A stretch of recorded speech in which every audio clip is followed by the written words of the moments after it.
भारत में मौर्य साम्राज्य के बाद अब हम मौर्योत्तर काल के बारे में चर्चा करेंगे, जिसमें ब्राह्मण साम्राज्य एवं विदेशी आक्रमण आते हैं। मौर्य काल में अशोक के समय में बौद्ध धर्म को राज्य के संरक्षण देने के कारण उसका आधिपत्य बहुत अधिक बढ़ गया था, जिससे एक प्रतिक्रिया हुई। उसी प्रतिक्रिया स्वरूप मौर्य वंश के अंतिम सम्राट विदरथ की हत्या करके भारत में ब्राह्मण साम्राज्य की स्थापना की गई और इसका पहला वंश था शुंग वंश। आइए हम कुछ महत्वपूर्ण फैक्ट जानते हैं। प्रथम, शुंग वंश की स्थापना किसने की थी? आपका उत्तर होगा पुष्यमित्र शुंग ने। अगला प्रश्न, शुंग शासकों ने अपनी राजधानी कहाँ स्थापित की? उत्तर विदिशा में। अगला प्रश्न, हिंद यूनानी शासक मिनांडर को पराजित किया था? आपका उत्तर होगा पुष्यमित्र शुंग ने। अगला प्रश्न है, पुष्यमित्र शुंग ने 2 बार अश्वमेध यज्ञ किया था, इनके पुरोहित कौन थे? तो आपका उत्तर होगा पतंजलि।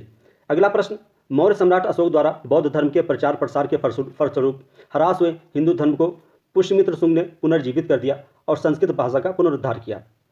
अगला प्रश्न है, जहां नारियों की पूजा होती है वहां देवता निवास करते हैं, यह कथन कहां है? तो आपका उत्तर होगा मनुस्मृति में। अगला प्रश्न है, मनुस्मृति की वर्तमान स्वरूप की रचना इसी युग में हुई, यानी शुंग वंश के समय में हुई थी।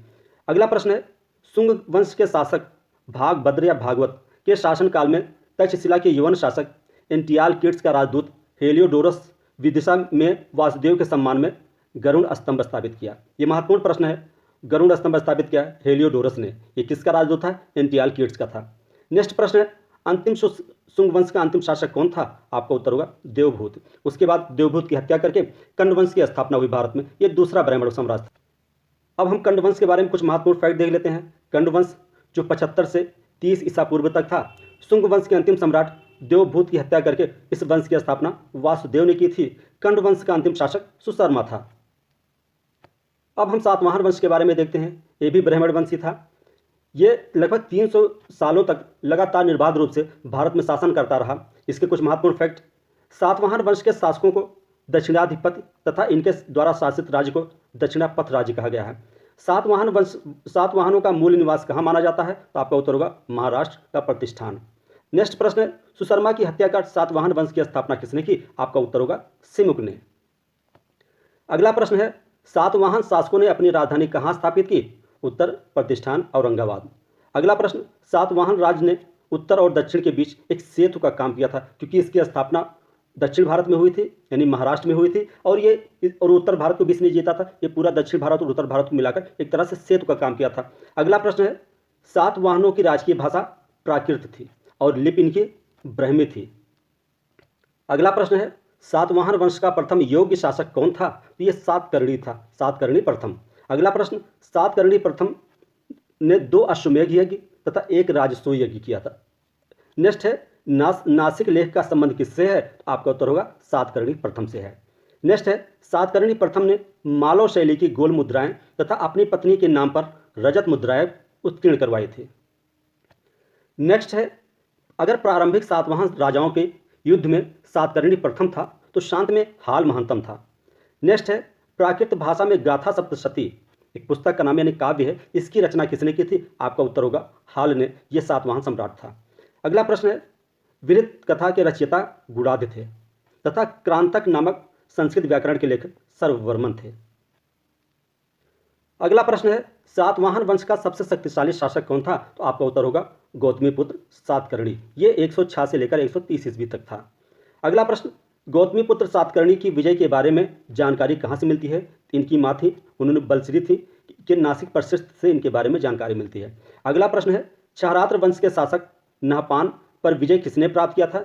ये गौतमीपुत्र सातकर्णी थी। क्षारात्र वंश यानी एक शक शासक था जिसके ऊपर इन्होंने विजय प्राप्त की थी। अगला प्रश्न है, गौतमीपुत्र सातकर्णी ने वेणकटक स्वामी की उपाधि धारण की तथा वेणकटक नगर की स्थापना की।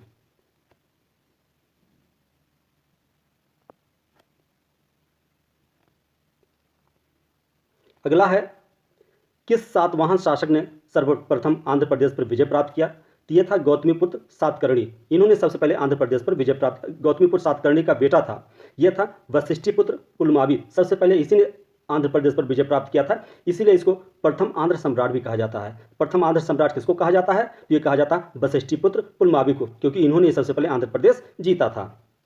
अगला प्रश्न है, रुद्रदामन का दामाद कौन था? आपका उत्तर होगा वशिष्ठीपुत्र पुलमावी। रुद्रदामन शक सम्राट था और ये बहुत शक्तिशाली था। इसका क्षेत्र महाराष्ट्र और गुजरात के आसपास था और सुदर्शन झील का निर्माण भी इसी यानी सुदर्शन झील का जीर्णोद्धार भी रुद्रदामन ने ही करवाया था। अगला प्रश्न है, पुलमावी को दक्षिणापथेश्वर कहा गया। पुराणों में इसका नाम पुलोमा मिलता है, यानी पुलमावी का पुराणों में क्या नाम मिलता है? पुलोमा मिलता है। सातवाहन वंश का अंतिम महान शासक कौन था? यह था यज्ञश्री सातकर्णी। यज्ञश्री सातकर्णी के बारे में ये है कि ये सिक्के इसके नाव के हैं, यानी जो सिक्कों पर नाव बनी हुई है, जिससे पता लगता है कि ये जल यात्रा का बहुत बड़ा प्रेमी था। यज्ञश्री सातकर्णी व्यापार और जल यात्रा का प्रेमी था। अगला प्रश्न है, सातवाहन शासकों ने चांदी, तांबे, सीसा, पोटीन और कांस्य की मुद्राओं का प्रचलन किया। यहाँ ध्यान रखिएगा, स्वर्ण मुद्राएं नहीं थीं। सातवाहन अपना सिक्का ढालने में जिस शीशे का इस्तेमाल करते थे उसको रोम से मंगाया जाता था। ब्राह्मणों को भूमि अनुदान देने की प्रथा आरंभ किसने की थी? ये सातवाहन शासकों ने की थी, लेकिन इन्होंने सबसे अधिक भूमि बौद्ध भिक्षुओं को दान में दिया था, न कि ब्राह्मणों को दान में दिया था। अगला प्रश्न है, सातवाहन दक्कन के एक कबीले के लोग थे, लेकिन वह ब्राह्मण बना दिए गए थे। नेक्स्ट है, भड़ोच सातवाहन काल का प्रमुख बंदरगाह और व्यापारिक केंद्र था। तो नाम याद कर लीजिएगा, भड़ोच, जो इस समय गुजरात में है। गौतमीपुत्र सातकर्णी को आगमन निलय यानी वेदों का आश्रय तथा अद्वितीय ब्राह्मण कहा गया है। अद्वितीय ब्राह्मण गौतमीपुत्र सातकर्णी को कहा गया है। यहाँ इसके बारे में एक महत्वपूर्ण फैक्ट जान लीजिए, राजाओं के नाम भले ही मातृ प्रधान थे जैसे गौतमीपुत्र सातकर्णी, किंतु सातवाहन वंश जो था वो पितृसत्रात्मक वंश था। ग्रामीण क्षेत्रों में प्रशासक क्या कहलाता था? ये कहलाता था गौलमिक, यानी जो ग्रामीण क्षेत्रों का प्रशासक होता था वो गौलमिक कहलाता था। कटक और स्कंदवार ये दो शब्द हैं जिनका उल्लेख सातवाहन काल में मिलता है। ये वास्तव में सैनिक शिविर या एक प्रकार के उपनिवेश थे। सामंत काल के लक्षण सर्वप्रथम कब दिखाई देते हैं? वास्तव में सामंत काल के लक्षण भारत में सातवाहन काल से ही दिखाई पड़ने लगते हैं। अगला फैक्ट है, सातवाहन काल में सहयोग शैव एवं वैष्णव संप्रदाय का बोलबाला था, लेकिन उनके उत्तराधिकारी जो इक्ष्वाक हुए, इनके शासनकाल में फिर से बौद्ध संस्कृति को महत्वपूर्ण हो गई थी। इस बात को ध्यान रखिएगा, इक्ष्वाकों के समय में बौद्ध का धर्म महत्वपूर्ण था और सातवाहन के समय में ये शैव और वैष्णव धर्म महत्वपूर्ण हो गया था। अब हम विदेशी आक्रमण के बारे में देख लेते हैं। अब उसमें सबसे पहले आता है भारत पर यवन राज। यहाँ देखिए, भारत पर आक्रमण करने वाले विदेशी आक्रमणकारियों का क्रम था। सबसे पहले भारत पर हिंद यूनानियों ने आक्रमण किया, उसके बाद शकों ने किया, फिर पहलों ने किया जिसको पर्थियन भी बोला जाता है, उसके बाद सबसे आखिरी में कुषाण आए। नेक्स्ट एंटियोकस द्वितीय के शासनकाल में विद्रोह के फलस्वरूप अनेक प्रांत स्वतंत्र हो गए थे। वास्तव में सेल्यूकस निकेटर का उत्तराधिकारी था एंटियोकस द्वितीय, इसका उत्तराधिकारी था एंटियोकस प्रथम, और एंटियोकस प्रथम का उत्तराधिकारी था एंटियोकस द्वितीय। इसी के समय में उसके क्षेत्र में विद्रोह हुए, जिसके कारण कई प्रांत स्वतंत्र हो गए। उसी में से एक महत्वपूर्ण प्रांत था बैक्ट्रिया। बैक्ट्रिया के विद्रोह का नेतृत्व किसने किया था? ये किया था डियोडोटस प्रथम ने। अगला प्रश्न है, भारत पर सबसे पहले आक्रमण बैक्ट्रिया के किस शासक ने किया था? तो इसका उत्तर है डेमेट्रियस ने किया था। ये कब किया था? 190 ईसा पूर्व में। इसने शाकल को अपनी राजधानी पर बसाया, यानी शाकल का मतलब सियालकोट को अपनी राजधानी बनाया। इसे ही हिंद यूनानी या बैक्ट्रिया यूनानी शासक कहा गया है। अगला प्रश्न है, भारत पर यूनानियों का आक्रमण किसके समय में हुआ था? तो आपका उत्तर होगा पुष्यमित्र शुंग के समय में, और इनके समय में इन्होंने मिनांडर को हराया भी था। अगला फैक्ट देखिए, हिंद यूनानी शासकों में सबसे अधिक विख्यात मिनांडर हुआ था। ये 165 से 145 ईसा पूर्व था। इसकी राजधानी शाकल सियालकोट शिक्षा का प्रमुख केंद्र थी। मिनांडर ने बौद्ध धर्म की दीक्षा किससे ली थी? आपका उत्तर होगा नागसेन या नागार्जुन से। वास्तव में ये नागार्जुन से बहुत अधिक प्रभावित था। नेक्स्ट क्वेश्चन है, मिनांडर के प्रश्न एवं नागसेन द्वारा दिए गए उत्तर का संकलन किस पुस्तक में है? इसका नाम है मिलिंद पन्हो या मिलिंद के प्रश्न या मिलिंद प्रश्न। इसमें मिनांडर ने प्रश्न पूछा है और नागसेन ने उसी का उत्तर दिया है। अगला प्रश्न है, हिंद यूनानी शासकों में भारत के पहले शासक हुए जिनके जारी किए गए सिक्के के बारे में निश्चित रूप से कहा जा सकता है कि ये सिक्के किन राजाओं ने जारी किए थे। अगला प्रश्न है, भारत में सबसे पहले लेख वाले सिक्के या जिसको मुद्रा लेख कहते हैं तथा सोने के सिक्के किसने जारी किए थे? तो आपका उत्तर होगा हिंद यूनानी शासकों ने। यहाँ एक बात ध्यान रखने वाली है, सबसे पहले सोने के सिक्के तो हिंद यूनानी शासकों ने जारी किए थे, लेकिन नियमित रूप से सोने के सिक्के कुषाण शासन के काल में शुरू हुए थे। अगला है, हिंद यूनानी शासकों ने भारत के पश्चिमोत्तर सीमा प्रांत में यूनान की कौन सी प्राचीन कला चलाई? इसका नाम था हेलेनिस्टिक आर्ट। और ये हेलेनिस्टिक आर्ट जब भारत की आर्ट से मिल गए तो एक नई शैली का जन्म हुआ जिसको गांधार शैली कहते हैं, यानी भारत में गांधार कला इसका सर्वोत्तम उदाहरण है। अगला फैक्ट है, भारतीय नाट्य कला में पर्दे का प्रचलन किसने प्रारंभ किया था? तो पर्दे का प्रचलन सबसे पहले यूनानियों ने प्रारंभ किया था भारत में, इसलिए पर्दा को यवनिका के नाम से भी प्रसिद्ध हुआ है। नेक्स्ट फैक्ट है, गार्गी संहिता में कहा गया है कि ज्योतिष के क्षेत्र में भारत यूनान का ऋणी है। अब इसके बाद हिंद यूनानी के बाद नया वंश आता है या नया आक्रमणकारी आते हैं जिनको शक कहेंगे। हिंद यूनानियन के बाद भारत में शक आए, यूनानियों के बाद भारत में शक आए। शकों की 5 शाखाएं थीं। हर शाखा की राजधानी भारत और अफगानिस्तान में अलग अलग भागों में थी। अगला फैक्ट देखिए, पहली शाखा ने अफगानिस्तान, दूसरी शाखा ने पंजाब, राजधानी इनकी तक्षशिला थी, तीसरी शाखा ने मथुरा, चौथी शाखा ने पश्चिमी भारत एवं 5वीं शाखा ने दक्कन पर अपना प्रभुत्व स्थापित किया था। प्रथम शक शासक, अगला फैक्ट देखिए, प्रथम शक राजा कौन था? ये था मो या माउस, इनको बोला जाता है। इनका एक नाम माउस भी था, कहीं कहीं माउस कहा जाता है, कहीं कहीं मो कहा जाता है। अब अगला प्रश्न है, शक मूलतः कहाँ के निवासी थे? तो आपका उत्तर है मध्य एशिया के। ये शक मूलतः मध्य एशिया के निवासी थे और चारागाह की खोज में भारत आए थे। नेक्स्ट फैक्ट जानिए, 58 ईसा पूर्व में उज्जैन के एक स्थानीय राजा ने शकों को पराजित करके बाहर खदेड़ दिया था और विक्रमादित्य की उपाधि धारण कर ली थी, और इसीलिए 58 ईसा पूर्व शकों पर विजय के उपलक्ष्य में कौन सा संवत प्रारंभ होता है? ये विक्रम संवत प्रारंभ होता है। तो विक्रम संवत उसी दिन प्रारंभ होता है जिस समय उज्जैन के राजा ने शकों पर आक्रमण करके उसको बाहर भगा दिया था और विक्रमादित्य की उपाधि धारण कर ली थी, और ये किया था 58 ईसा पूर्व में। अब एक महत्वपूर्ण फैक्ट जानिए, उसी समय से विक्रमादित्य एक लोकप्रिय उपाधि बन गई जिनकी संख्या भारतीय इतिहास में 14 तक पहुंच गई, यानी अभी तक 14 विक्रमादित्य हुए हैं। और जो सबसे अंतिम विक्रमादित्य हुआ है वो शेरशाह के बच्चे लड़का जो था, यानी उनके बाद वहाँ मतलब सूर शासन में एक था हेमचंद हेमू, वो अंतिम विक्रमादित्य हुआ है। और सबसे महत्वपूर्ण विक्रमादित्य कौन हुआ है? ये हुआ चंद्रगुप्त द्वितीय, ये गुप्त सम्राट था। नेक्स्ट है, शकों का सबसे प्रतापी शासक कौन था? ये प्रतापी शासक इनका था रुद्रदामन प्रथम ने। रुद्रदामन प्रथम ने अपनी पुत्री का विवाह सातवाहन शासक वशिष्ठिपुत्र पुलमावी से किया था, और इनके बारे में है कि 130 से लेकर 150 तक इनका शासन था। इन्होंने काठियावाड़ की अर्धशुष्क झील सुदर्शन झील का जीर्णोद्धार कराया, जो मौर्यों द्वारा निर्मित की गई थी, यानी चंद्रगुप्त मौर्य ने पुष्यगुप्त से इस झील का निर्माण करवाया था और रुद्रदामन ने इसी का जीर्णोद्धार किया था।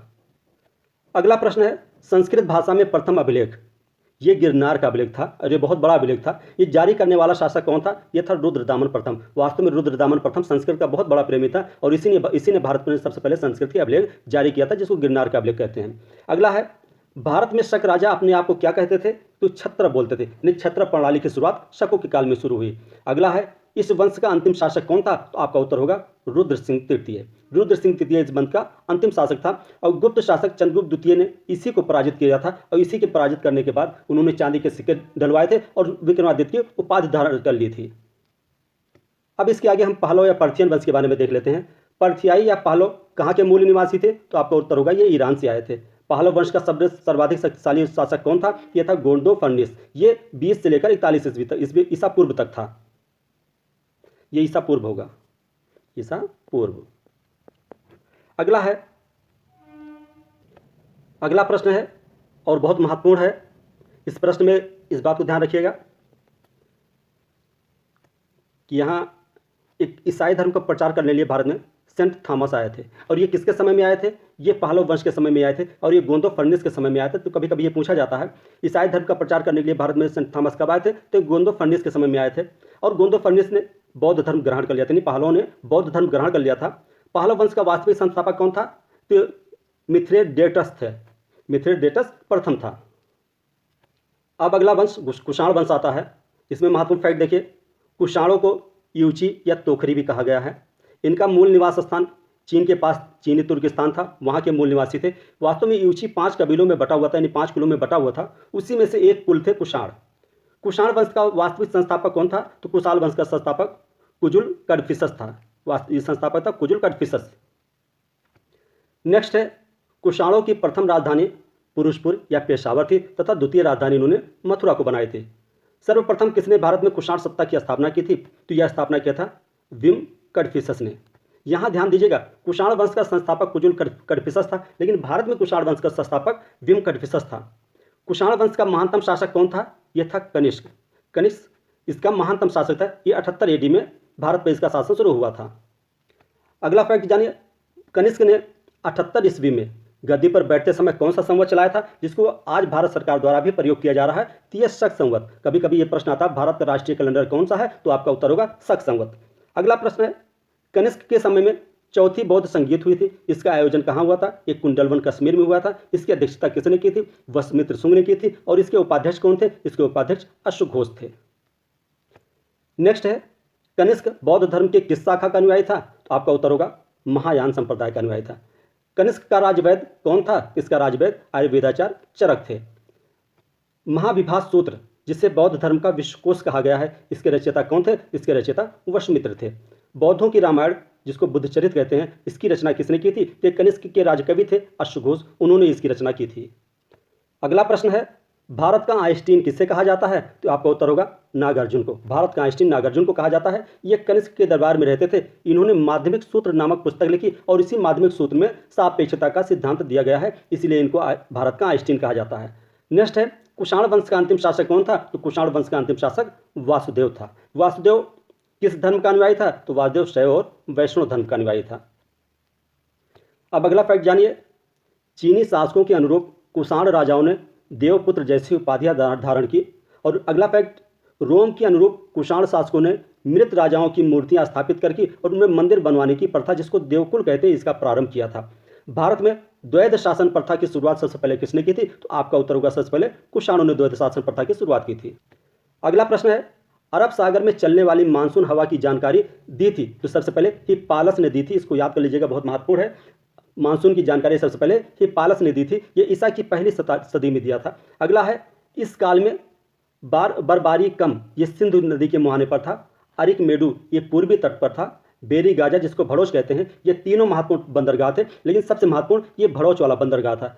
पेरिप्लस ऑफ द एरिथ्रियस एक पुस्तक है, इसके लेखक कौन है? एक अज्ञात यूनानी इसका लेखक है। इस पुस्तक का महत्व इसलिए ज़्यादा है क्योंकि इस पुस्तक में भारत और रोम के बीच में होने वाले सारे व्यापार के बारे में जानकारियाँ बहुत विस्तार से दी गई हैं। किस सामान लिया जाता था, कौन सा सामान आता था, सबके बारे में बहुत विस्तार से उसमें बताया गया। भारत में कौन से बंदरगाह कहाँ थे, किस बंदरगाह से ज़्यादा व्यापार होता था, इस किताब में बहुत अधिक जानकारी दी गई है, लेकिन इसका लेखक एक अज्ञात ही है। अब अगला प्रश्न देखिए, किसने प्रतिवर्ष रोम से भारत में जाने वाले सोने की भारी मात्रा में दुख प्रकट किया था? तो इसका उत्तर होगा प्लिनी ने। प्लिनी ने इस बात का दुख प्रकट किया था कि भारत से बहुत भारी मात्रा में सोने का भारत में रोम से बहुत भारी मात्रा में सोना भारत में आ रहा है, जिसका उन्होंने दुख प्रकट किया था। अगला है, अरिकमेडु रोमन व्यापारिक केंद्र थे। यहाँ रोमन व्यापारिक केंद्र थे। अरिकमेडु में रोमन निवासी आकर रुकते थे और यहीं से अपना व्यापार करते थे। अब मौर्योत्तर काल में इसके साहित्य में कुछ महत्वपूर्ण पुस्तक और उनके लेखकों के बारे में जान लीजिए। पहला है गाथा सप्तशती, इसके लेखक हैं हाल। महाभाष्य, ये पतंजलि द्वारा लिखी गई है। चरक संहिता, चरक के द्वारा। नाट्यशास्त्र, ये भरत मुनि के द्वारा लिखे गए। कामसूत्र, ये वात्सायन के द्वारा लिखी गई है। सौंदरानंद, बुद्धचरित, ये दोनों पुस्तकें अश्वघोष ने लिखी है। स्वप्न वासवदाता, ये भास की रचना है।